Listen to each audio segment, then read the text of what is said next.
Man, sorry. He is MIT All 140 of them. And this is why we can't have nice things. Hi, welcome to episode number 24 on the Back at Perc Talk, where we talk about the boom booms and the tap taps, and apparently make Kamehameha waves. Yeah, and blow stuff up. So happen. There it is. We don't go off on tangents very much on this form of podcast, but I am just for a second because I don't know if I know Will, I've talked to you about it, but I don't know if Zach, you're Will. We are at Dragon Ball fanatics.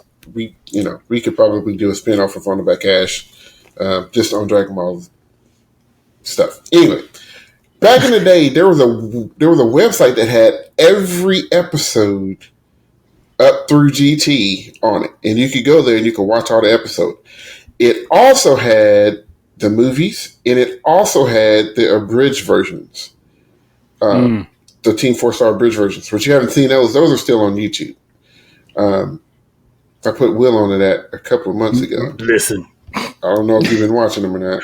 Yeah, but they are hilarious. But anyway, so one of the things, they just had a random video of like Kamehameha or Kamehameha or whatever being said in different languages.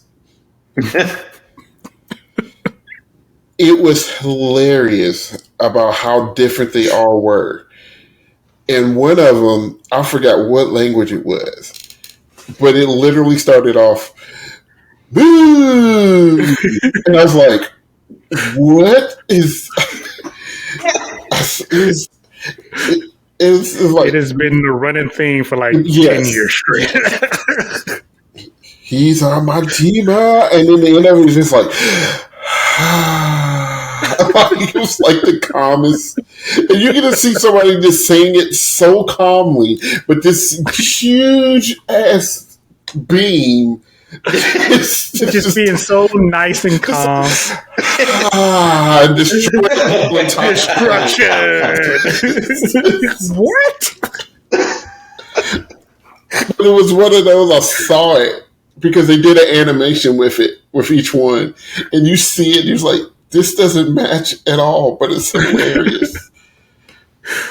Oh, boy. And I said it to Will one day. He was like, what are you talking about? And I sent him a video, and he was just like, this is the greatest thing ever. Cried.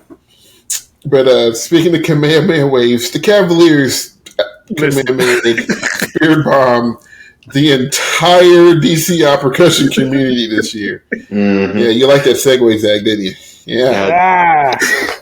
That's that media training I had in high school, yeah. This whole teaching thing don't work out. Oh, man. But seriously, they had a fantastic season. Shout out to the boys in green for what they did this year. And earlier in the season, we did see a mid-season version of their battery. So today we're going to watch their front ensemble, kind of focusing on just them a little bit. There is a video, I think, out with them and the battery, like a complete video. But we know us, we like to give the front ensemble some love for our front ensemble heads out there and just kind of get standpoint. So I kind of gave it away. Where's this video for? Oh, this is finals. Is this finals lot? Yep. Yeah, this is finals lot. Yeah. From IP. Shout out to the boys and girls at IP. Home team. Straight from the sponsors.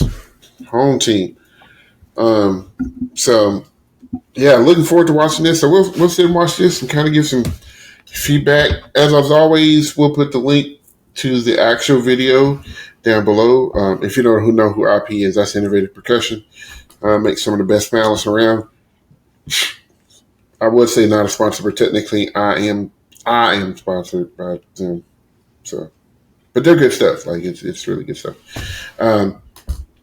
So by them. So if you want to watch it without us talking over it, because I'm sure we're gonna talk all over this because it's a lot of really cool stuff happening. For those folks that are like trying to figure out how Cavies was able to take that spot. Their front ensemble had a really, good chunk to do with it.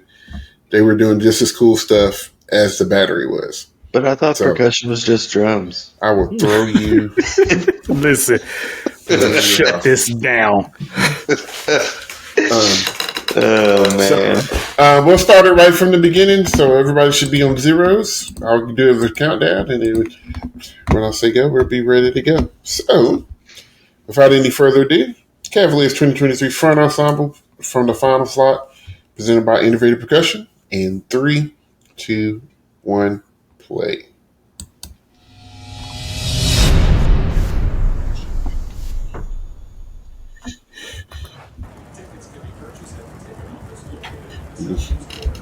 You hear the announcement of the tickets.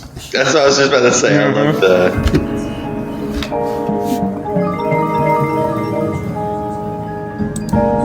Okay, vibraphones. Literally just started. Yes.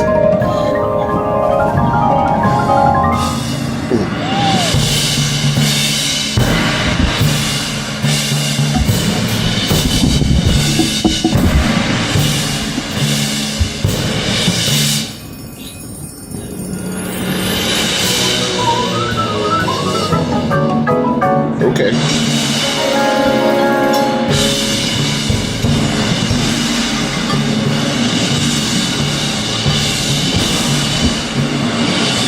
I know one thing. If you're going to be in a ensemble, you better know how to move.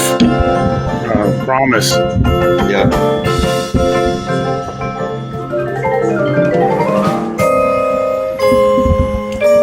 And they are not afraid to give vibes notes. Love to see it. Key change or key shift, harmonic shift, double laterals in the dissonance.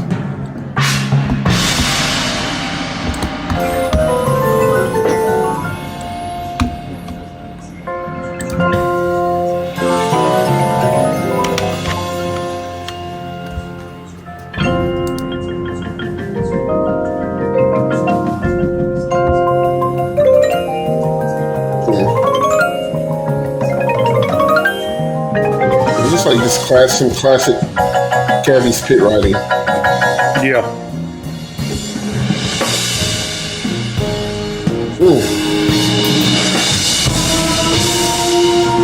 Dissonant chords.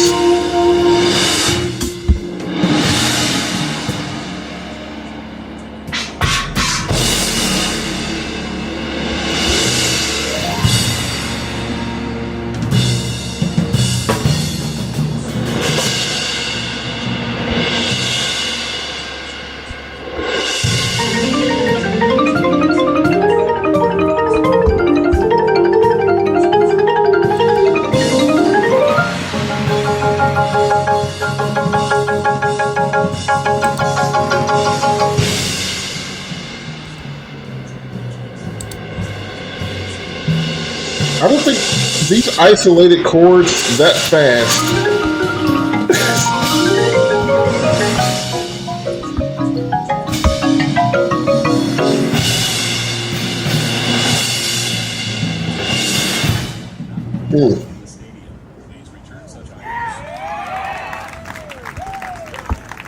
Yeah, man.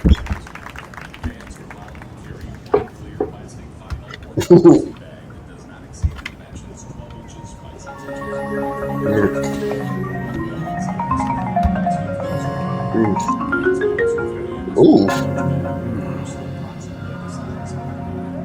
Okay. These rotations is landing. Yes.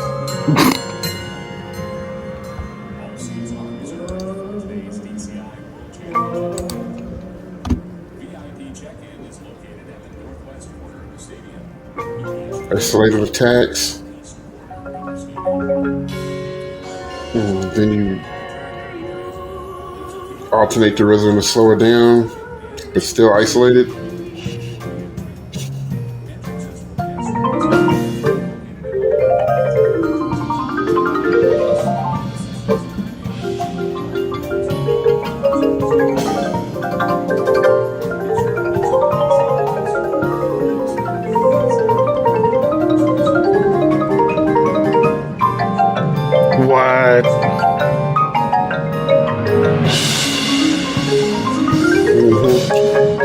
smoothness. The The smoothness from the run inner mallet to the permutations is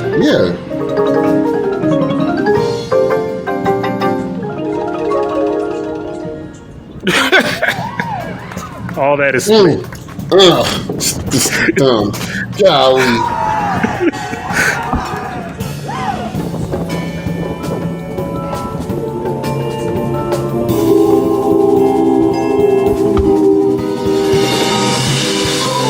Love the subtle electronic underneath this vibe work here.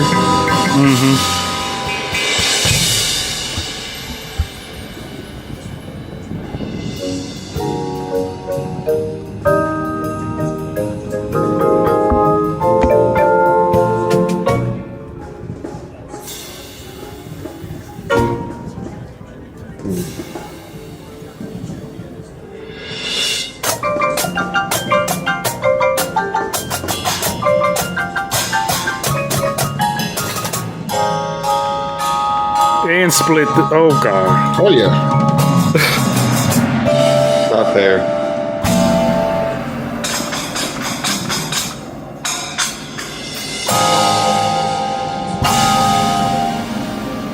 Bruh. Like, being in that room. Oh, here's what we finna do here. You need a what now? Yep.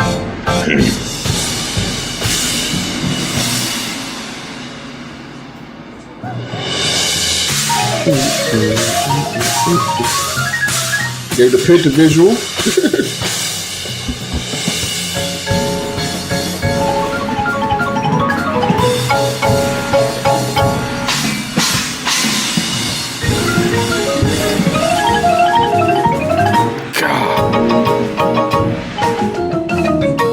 I'll tell you what, you better know a blues scale if you're gonna be in Cavies front. Listen. Because they're gonna dance all over it.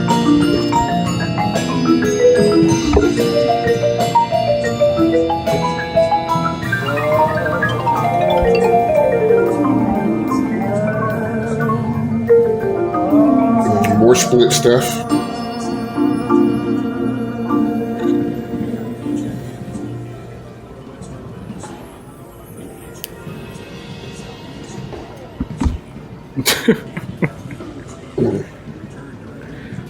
Get that dirt off your shoulders. Okay. Wow, I swear. Mm-hmm.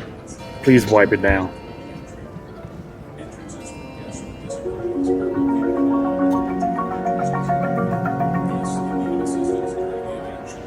Look how wide they are, too. Mm-hmm. Yeah.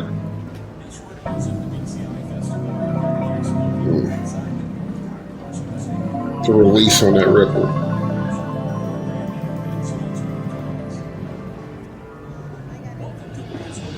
And you can dirt a Stevens roll, bro. Oh, yeah. People think you can't, bro. Yes, you can.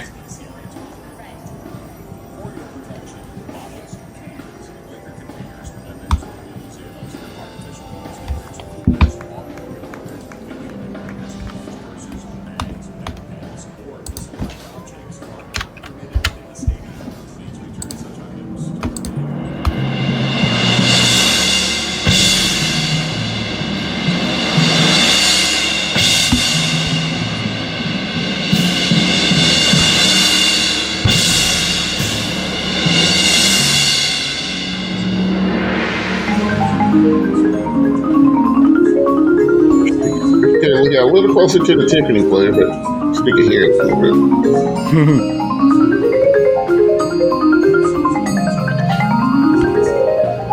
I love how the runs outline the harmonic changes, the chord progression changes, and not just a flat run. Mm-hmm. It makes it so much more interesting to listen to.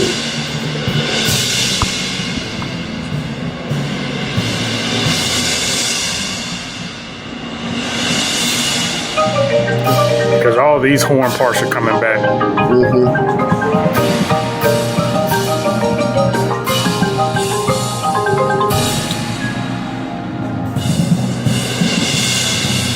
Go from single to double laterals.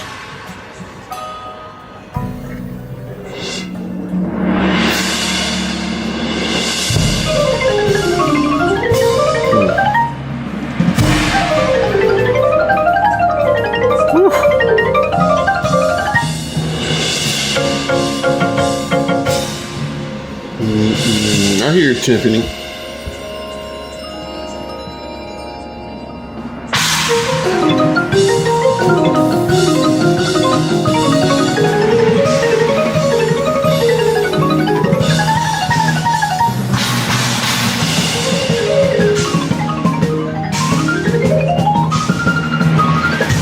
Ciao. It's effortless. The permutation on the end. Mm-hmm.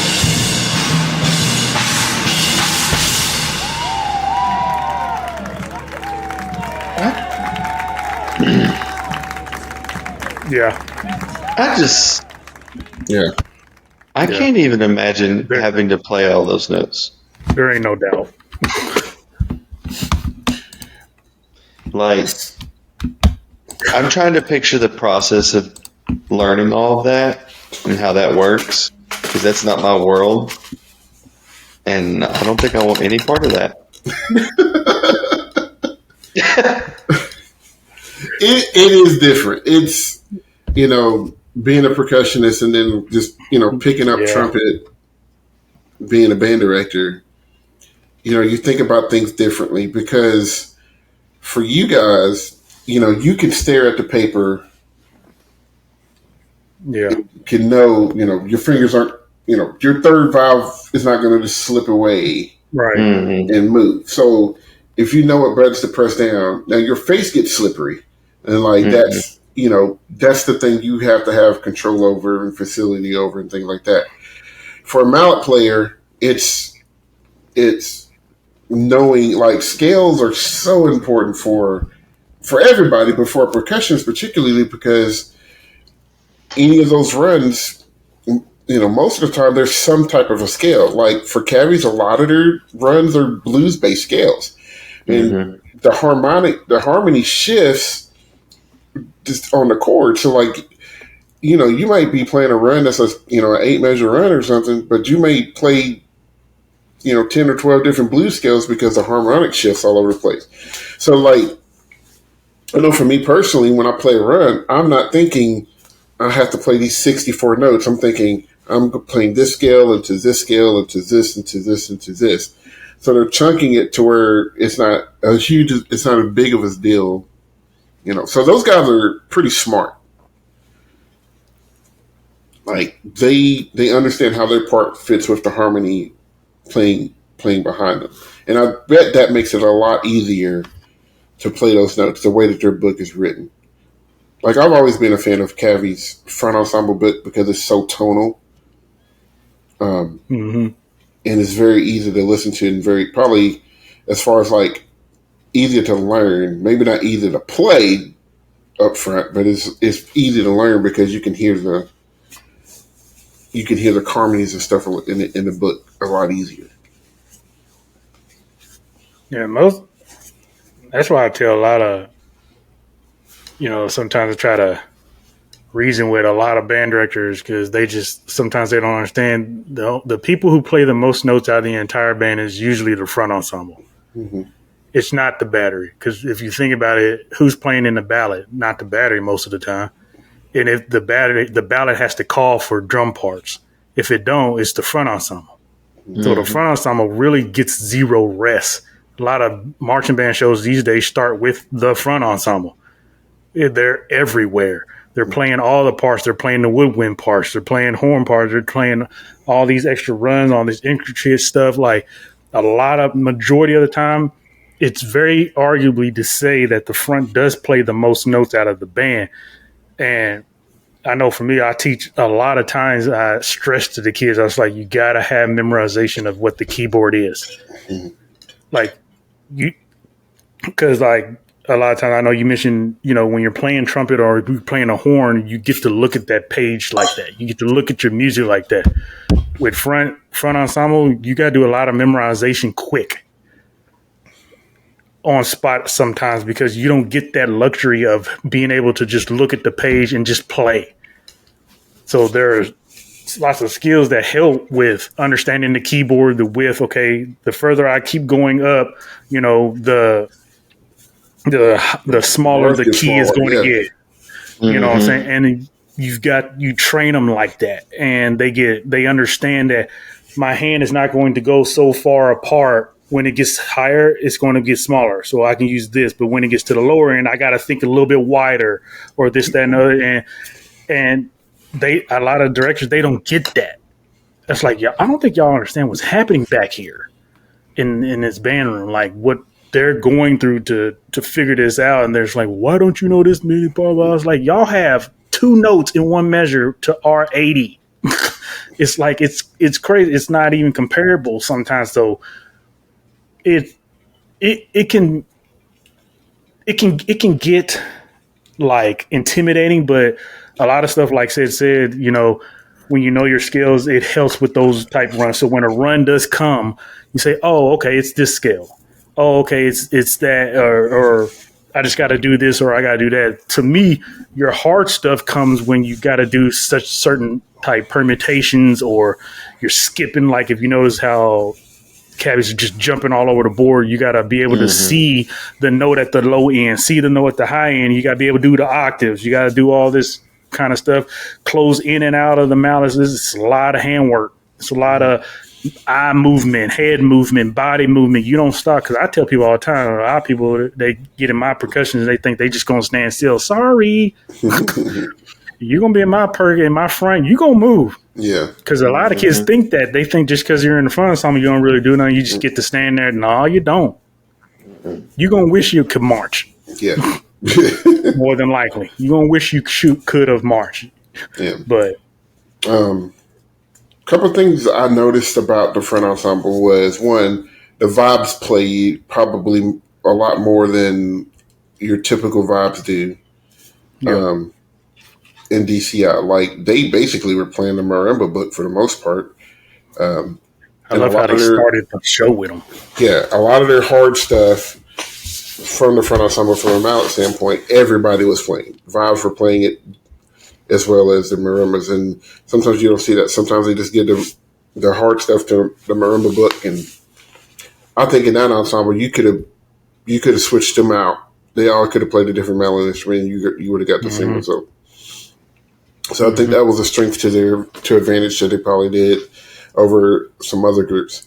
I think they did a lot of like what Blue Coats did last year, where they were just super clean, just overall, just from a standpoint of just like everybody, those runs were just spotless. And then when you get the simultaneous responsibility of playing like this, the little small splash or whatever, I don't know what symbol that was, but playing that with the left hand along with the chords and stuff, dyads in the right hand, like that simultaneous responsibility. And they weren't just they were doing that and splitting stuff with all the split stuff that they were doing.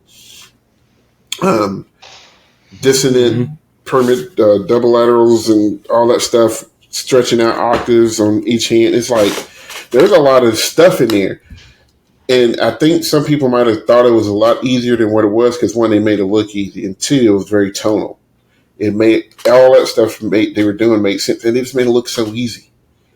They look so effortless doing it. Reps on reps on reps. Yeah. Like, sometimes you just, I'll catch myself, rehearsing either my percussion or the band, and just like, all right, do it again. All right, do it again. All right, do it again. And it's not because they're doing it wrong, but they just need to not, that's a part that they just need to not think about. Like, we're going to do this until it's right, and you're not thinking about it being right. It's just going to be right. And because I tell people all the time, man, I was like in a show, my number one thing I tell my kids all the time, you literally have one single thing to worry about when you perform, and that is performing. I ain't got time for you to go out there and worry about making this drill set, or can you play this note, or can you play this run, or is this roll gonna be clean, or is my body, can I do the body work today, or am I gonna catch my quad, or I ain't got time for all that. Why do you want to have time for all that? So that's why I stress so much. I was like, man, when you go out there, just all you need to think about is performing, emote, bring energy, do what you need to do, whatever. Do not sit up here and let something small like a note or a drill set or a catch or whatever freak you out and jack your show up because you chose not to practice it. That's what the rehearsal is for. Yeah. Yeah, I tell my kids that too. I'm like, victory doesn't happen on the battlefield. It's in the wilderness is when that happens. You know, the work that you put in on the practice field, that's where we get better. Because on a show day, all you got to worry about is just going out there and showing off what you've got. You know, the practice field is where we get better, and we, you know, and I tell them, I said, our goal every day is to leave this practice field better than we were when we stepped on it to start rehearsal. Mm-hmm. That's the goal every day. And and then that way, like on Saturdays when we go to a contest, that's just where you get to show off. That's all that is. We talk about that. It's just like, you know, if you didn't give that effort during practice, don't try to give it on a performance day. Yeah, you can't wait to try and turn it on. It's too late. I don't care how good you think you are. You do something your body wasn't used to, you're gonna jack something up. Oh yeah. Mm-hmm. So but just lots of really, really cool stuff. And that, you know, some people don't get to catch all of that stuff because they get so enthralled with what everybody's doing. But like I said, like it always has been for the, you know, especially during their heyday, the Cavies book is very complimentary of each other. That battery book and that Front Ensemble book works together really well. And they hired a crackerjack staff to bring that back. Like, I mean, it was not a game. It was, they knew what they had. They knew what they needed to do. And Mike McIntosh and crew came out and they just laid it down. Like you saw it to get any better than what they did. We talked about this too. I think it was like Texas after San Antonio when they won that. I think they finally they realized like, okay, this is going to happen. And then from then on, it was just pedal to the metal. You know, they just ran with it. Yeah, I don't think they lost again. No, they did. They lost once. I think they lost Allentown. They lost. I believe. But because what's the name put them sick? I forgot. I forgot who won that. I forgot too. But yeah, they did. Which was crazy, first of all. Yeah. But it was, I don't know, it was something special. Like that crew, it just reminded me of what they were before. Like it's like, oh dang, if this is what's coming back, it's, oh boy. It's about to get real fun real quick. If this is what's happening, listen, the percussion world may just be in for some hot, just fire coming up in the next 3 or 4 years. I mean, Crown and their surgeons, you know, Blue Coat's got one now. You know, Cavies has got another one. You know, Cadets is not too far behind. And I think this year is a really good year for that because now, legitimately, if you can drum, you got a shot. If you drum and you got a front ensemble that can hang, you got a shot. Blue Coats have proved it. Cavies have proved it. SEV been doing it for years. Blue Devils has been doing it for years. So now everybody knows the formula. Let's see who's actually gonna follow through with it. That part. You know. Because everybody showed you, all right, this is, if you want to win one of these, this is what we need to do. But lots of this really cool stuff in that Cavies book. Really cool stuff. happy to see that win. Yes, sir. For sure. So, let us know in the comments down below who else you want us to check out. We got plenty of time to be checking out, folks. Like I said, I say it every week. Still waiting for people to do it. Send us high school names too. Mm-hmm. You got a high school line that you think you had or you would like for us to just check out in general? Send us a link anywhere. All of our social media pages. Just hit us up and say, hey, man, we would love for you to feature us on your podcast or whatever, man. We will check it out in an instant. Colleges. We have done it before. Whether it's PWIs or HBCUs. Mm-hmm. It don't matter.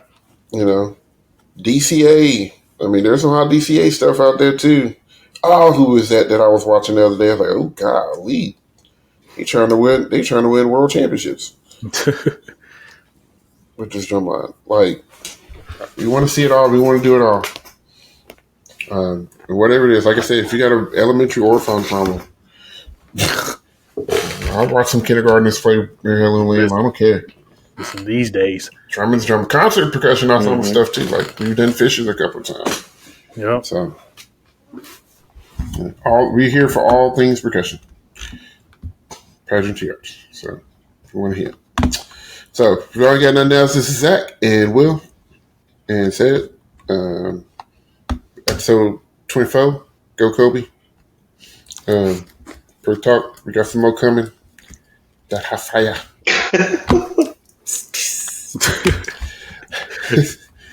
All right. Yep, it's time for bed. So anyway, from us to you guys take care. We out. See. Hey. Wahala.